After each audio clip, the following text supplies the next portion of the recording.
Tonight on Let It Rip.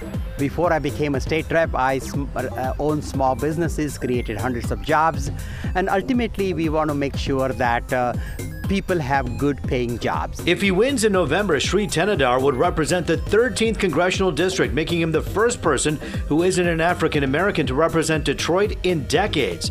We take a closer look at the rise of Tenadar and how Haley Stevens pulled out a win against Andy Levin in the 11th district. But first, our work isn't finished.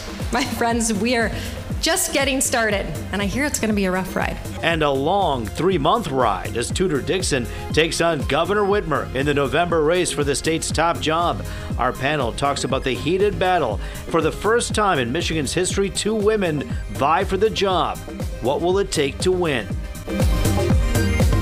Time now to let it rip. Joining us now, Representative Debbie Dingell from the 12th Congressional District, a friend of Governor Whitmer and of President Joe Biden. Dingell has some strong feelings about why she thinks the state is in good hands right now. Tori Sachs is the executive director of the conservative Michigan Freedom Fund. She's also a strong supporter of GOP gubernatorial candidate Tudor Dixon, who, of course, won just the other day, will be taking on Gretchen Whitmer. Democratic Representative Brenda Lawrence from the 14th Congressional District, representing parts of Detroit, Farmington Hills, and Pontiac. She's not running again, but has some ideas about where the state is headed. And James David Dixon is the managing editor of Michigan Capital Confidential, a watchdog news site of the Mackinac Center for Public Policy. He spent a decade prior to that with the Detroit News. As always, if you listen to the radio or you watch TV in Detroit, there's one voice that never sleeps. He's always on, our friend, attorney and anchor Charlie Langton, here with us as always. So let's get right to it and let it rip. Let's begin with this. We have a clip that's been getting a lot of play. And yes, a lot of people have been talking about it here in Metro Detroit. The first time we heard Tudor Dixon being introduced, someone introduced her saying she's much younger, smarter, and hotter than Gretchen Whitmer. Tori, I'll begin with you. Are we kicking this campaign off on the right note when 2 women are taking each other on, and that's how this candidate is introduced, as being hotter? I think it's great that we finally have 2 women at the top of the ticket in Michigan. And I think Tudor Dixon is the exact right person that we need in this moment. Gretchen Whitmer locked down our state. She hurt our children in schools. Our businesses have yet to recover. And we have somebody in Tudor Dixon who has business experience, who's grown a business in the steel industry, which as a woman is no tough feat. She's a breast cancer survivor, and she's a mom of 4 girls like me. And she understands the devastating impacts of what happened in schools and lockdowns. She understands that my biggest issues, that women's biggest issues, are the rising prices in our kids' education. And I think it's great that Tudor Dixon is going to take on Gretchen Whitmer and win in November. Do you think that it's fair for people to take umbrage, take issue with the way she was introduced as being younger, smarter, hotter? Again, the tone of this campaign is going to be important. Young women are watching. Young women are watching.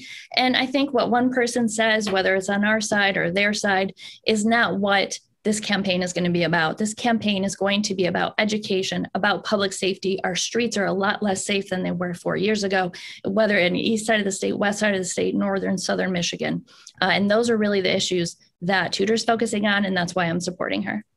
And so many issues that are being discussed right now that affect the future. And Representative Lawrence, when you hear some of the things that Tudor Dixon makes promises on relative to bringing this state forward, do you see any of her points as being valid, as something that maybe she'd be good at charging forward with? I am so happy that we have currently Governor Whitmer at the steering wheel for driving this state.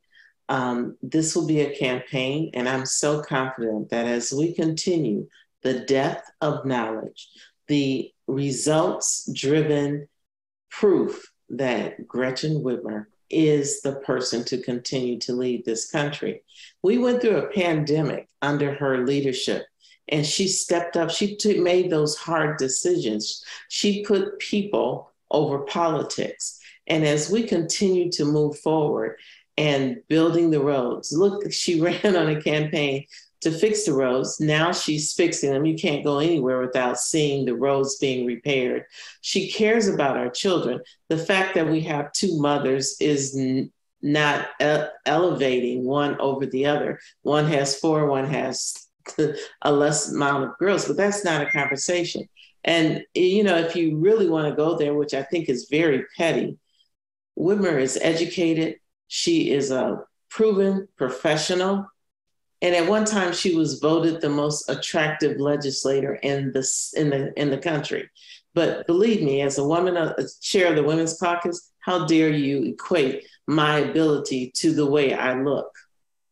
James, I want to bring you into the fold here and talk a little bit about what's going to drive people into this, into the polls, into the booths coming up in November. That's going to influence greatly how this election will be voted on. And we're talking about the women's reproductive right issue. When you take a look at the wave of women, 700,000 plus signatures on a petition to put this on a ballot, that wave, is that going to hurt Tudor Dixon come November? It very well could. If it brings people to the polls who would not normally have voted, or maybe would have voted Republican but for that, that's definitely something that's not going to help Tudor Dixon. But, you know, as far as the thing about who's hotter, I think we have to have some levity with these things. I don't think it all has to be so serious. If it was two black men running for governor, one Democrat, one Republican, and you were asking which one's cooler, I'd be fine with that, because that would be a sign of how far we've come as a people. So when you have, you know, the next governor of Michigan is going to be a woman, I think we can all say, all right, good, you've earned it. Congresswoman Dingell, when you hear the conversations already in the first 8 minutes of Tudor Dixon's speech, there was a lot of attacks about how Governor Whitmer handled the pandemic, how she handled the nursing home situation, how she handled so many decisions that she made that, yes, were tough decisions, but many people are questioning whether or not they were right. The governor has stepped away from so much of what she did during the pandemic and talking about the kitchen table politics. Do you think people are going to forget the issues and the mistakes that were made during the pandemic? I don't think people are going to forget what she did during the pandemic. I think a lot of people are going to appreciate the fact that she saved lives. I talked to the governor a lot at the beginning. I'm one of those people that knows how many lives were saved. I talked to the doctors and the scientists at the University of Michigan. In those early days of the pandemic, we did not have vaccines. We didn't know a lot about this virus. It was killing people. And there were tough, difficult decisions that had to be made, but those decisions actually saved lives. And I stand 100% behind her. And I'm still one of those people that's wearing a mask when I'm out.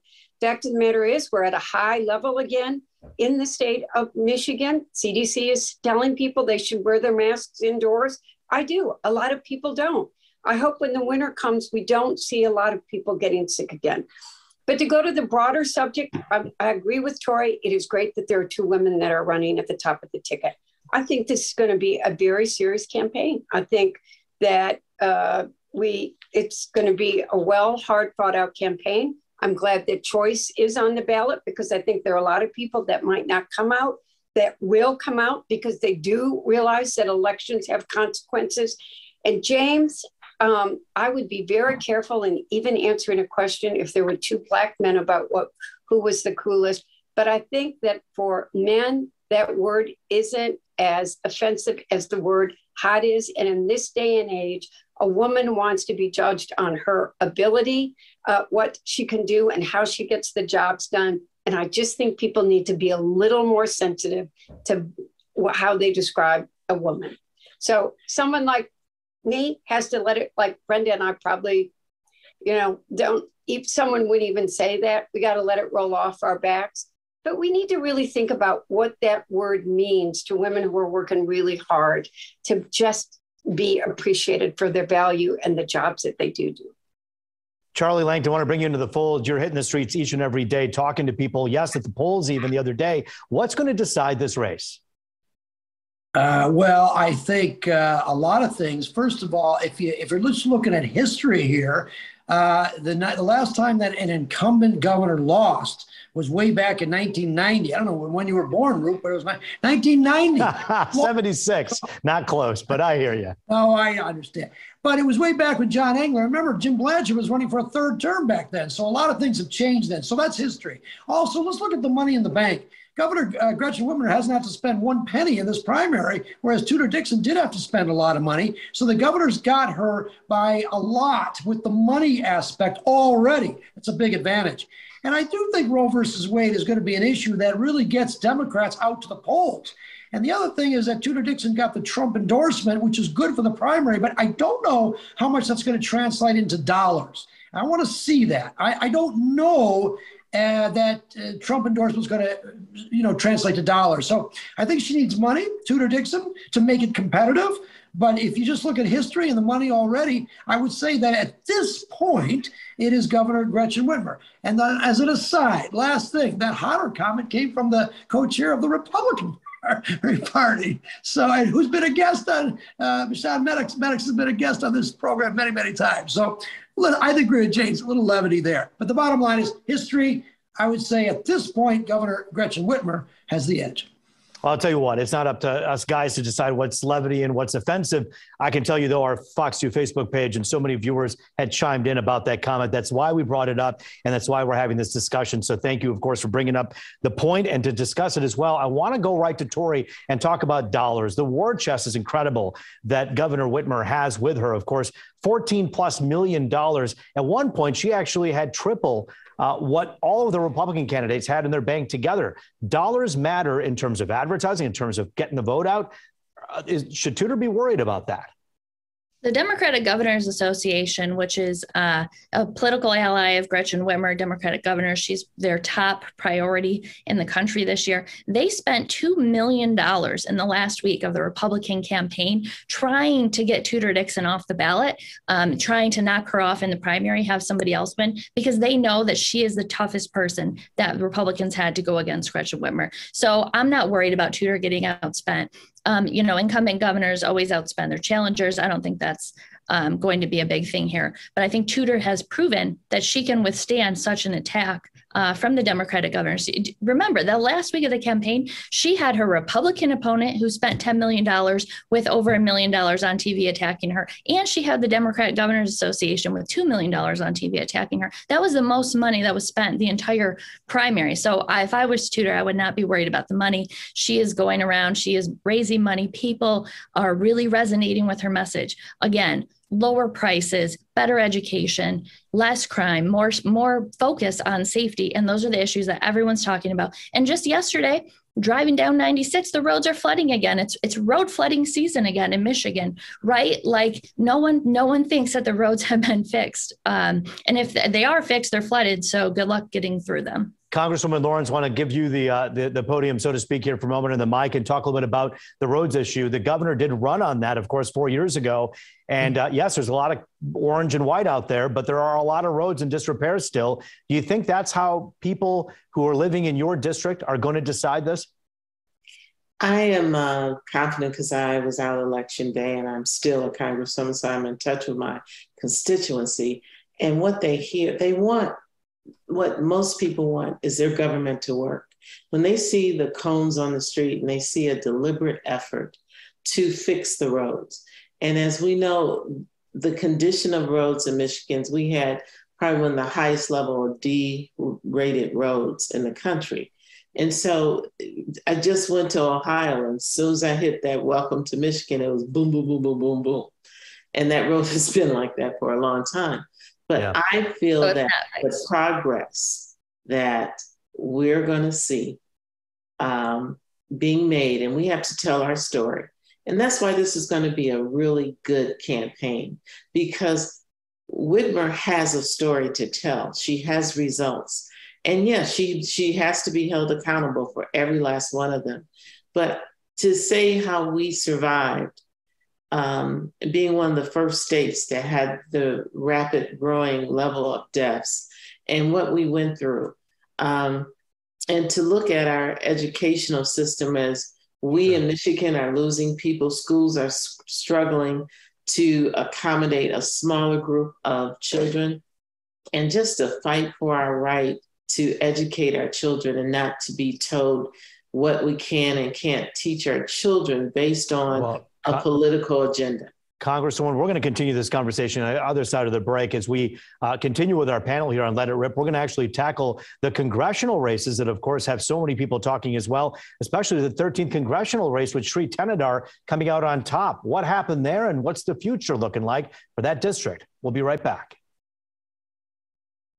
Welcome back to Let It Rip. Representatives Dingell and Lawrence are back on the panel. Charlie Langton, of course, with us as well. Tori Sachs joins us. And also joining the panel now is longtime Republican operative with Secure My Vote, Jamie Rowe. Jamie, thanks for joining the panel. Let's start with you. Let's talk for a moment about the 13th Congressional District, specifically Sri Tanadar's win in that district. A big surprise?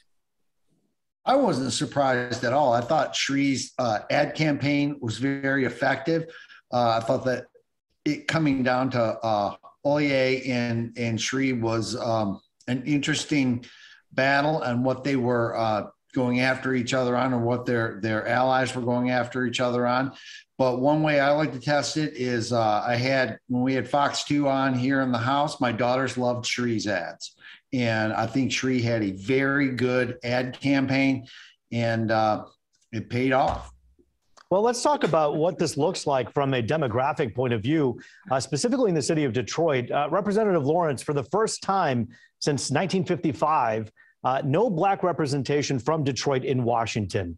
If, of course, which is probable that he's going to win against his opponent. Does that bother you at all? It started with the redistricting.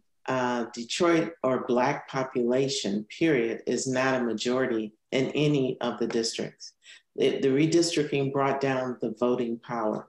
Sri is elected based on the people voting for him, but it was interesting to watch the amount of money that was put into State Senator Hollier, which appeared to be very competitive. But downriver went solely for Sri. He has represented parts of Detroit as being a state rep. It breaks my heart that we do not have a person in Congress who have lived the life experience of an African American to fight and to be a part of the agenda that we're putting forth. Sri has to prove that he's capable of representing the very diverse district that he's representing in those different issues. Congresswoman, kindly, if I could for a moment, don't you think that it's interesting, though, that Detroit did vote for Sri Thanedar in the governor's race against Whitmer? Black Americans voted for Sri over Whitmer. Does that surprise you? I can't answer that. Whitmer is very aware of the culture that she's going into in this campaign. She's wiser, she's stronger. She has, like I said, a story to tell. So I'm very excited about this campaign for governor. And I feel that whether people voted for Sri or voted for Whitmer, that this time around, she will have overwhelming support. Well, Tori Sachs, I want to bring you into the fold as well and talk about this particular one. Sri Thanedar winning this race for the first time since 1955, not having that representation. Did redistricting fail the people of Detroit? 100%. Look, the Democrats got behind a commission. They called it independent. It was a Democrat commission. It was a Democrat-funded commission. And the people that got screwed were the people in Detroit. Let's call it what it is. But the Democrats funded that, and now they have to live with the results. But there will be a Black congressman from Detroit who's going to be a congressman, and it's John James who's going to be representing Macomb County. John was born in Detroit, raised in Detroit, has businesses in Detroit, but he's from Detroit. And there's the only Black people who are on the ballot for Congress in Michigan are all Republican. We have 3 Black Republicans who won their nomination for Congress. And I think that just shows you the diversity of the Republican Party. We are really focused right now on the top issues, on stopping Joe Biden, on taking back the House. And John James is going to lead the way for that in Michigan. Congresswoman Dingell, when you hear about go ahead. Times and lost. John James have lost multiple elections. But let's be very clear. John James, who's an African American, is running in a district he did not grow up in and he does not live in. So he is going to be going to Congress, it appears to be. There will still be a primary. But to understand that the issues of most of the people who are of color relates to the issues in the platform of the Democratic Party. And we've had diversity for decades. And you have none now, and the Democrat Commission did that. You guys funded the Democrat Commission. I'm not disagreeing with you there. We're agreeing on this rests in the hands of how the seat. But it's not just in Congress. It's not just in Congress. It happened at the state Senate. It happened in the state House.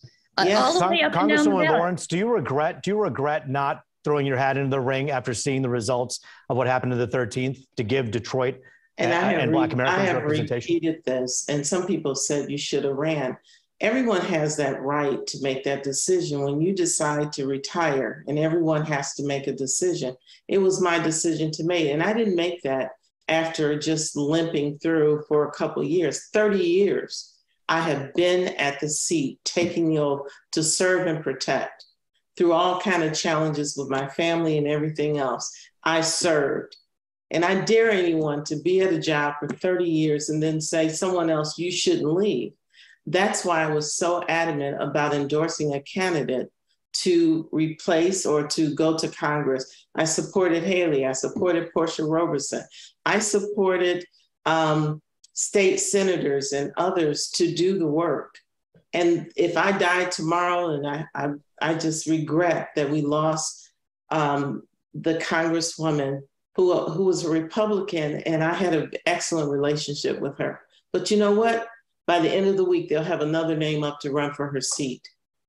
Well, whether it be in Southfield or the state of, whether it be in Southfield, the state of Michigan, or in Washington, no one can deny that you've given of yourself greatly in your 3 decades of community engagement and, of course, public service. So we thank you for that. I want to get right to Congresswoman Dingell. So we had Bernie Sanders in town and Elizabeth Warren stumping for Andy Levin, and then Haley Stevens pulls out a win. Do these influencers, these lawmakers, actually have any effect with their endorsements? Well, first of all, I want to just say one thing. It was the people of Michigan that voted for the redistricting commission. Do I agree with the way the redistricting? I wasn't happy with the lines myself. I moved, but stayed in a district that I represented 65% of, but left a home I'd been in for 35 years because I did believe that the state of Michigan or the city of Detroit should have an African-American, but the people voted again. So they voted. It was the people who voted, and I respect what the people did. So I think that we have to do that. I think I was surprised I have not been in Oakland County in a long time. My mother lives there, has lived there all of her life. We need to remember Oakland County was represented by Brooks Patterson, or was led by Brooks Patterson, a strong Republican for decades. And I wondered if the people of Oakland County were as progressive as everybody was, the campaign that was run there. I think that the people of Oakland County spoke. I think what we saw on Tuesday is the people expressing how they feel about many issues. I think that how people feel can impact. You got to be careful who it is, whose endorsements you're out there pushing, and you got to show. Congresswoman, thank you for that. I wanted to leave things for the last minute of this segment with Jamie Rowe, the Trump factor here. He endorsed Tudor Dixon. All the ads had Trump in it. Kevin Rinke tried to invoke a lot of Trump into his ad. Is Trump still very relevant? Yes, very relevant, particularly in the Republican primary. I think he's very relevant with certain segments of the electorate, particularly working class members of the electorate. I think like his policies an awful lot, certainly like gas prices a whole lot more when Trump was president, and the fact that you could find things on the shelves at stores when he was president. So yeah, I think there's a lot of people out there who still support policies. Gas is going down, $3.99. We're going to get some final thoughts. Which is more than it ever cost in the history before Joe Biden was president. We're going to get final thoughts. You're going to run on $3.99 gas. We're going to get final thoughts with our entire panel coming up right after this break. Stay with us. Final thoughts. Tori Sachs, take it away. Look, I'm proud to support Tudor Dixon for governor because we do not need somebody who's still riding with Biden, who's redefining recession when we can't find food on the shelves or afford our gas. Congresswoman Dingell. Elections have consequences. People who care about what's happening in this country need to remember to vote in November. Congresswoman Lawrence. I'm excited to see this campaign, 2 women, but what we're looking at beyond the sex of a candidate is results, and Gretchen Whitmer will continue to be our governor. Jamie Rowe. As someone who supported Kevin Rinke in the primary, I'm very proud to support Tudor Dixon here in the general election. And for those worried about these new maps, legislative maps, don't get used to them, because I think Congresswoman Lawrence had a strong Voting Rights Act case, which will be brought. Charlie Langton, we have about 12 seconds left. Take it away. Listen, the turnout in the primary was very, very low. I hope we'll see that change for the general election. Get out and vote. There's so many issues that matter. Just get out and vote. You'll see those issues discussed every week right here on Let It Rip. That does it for this edition. The Edge at 11 is next.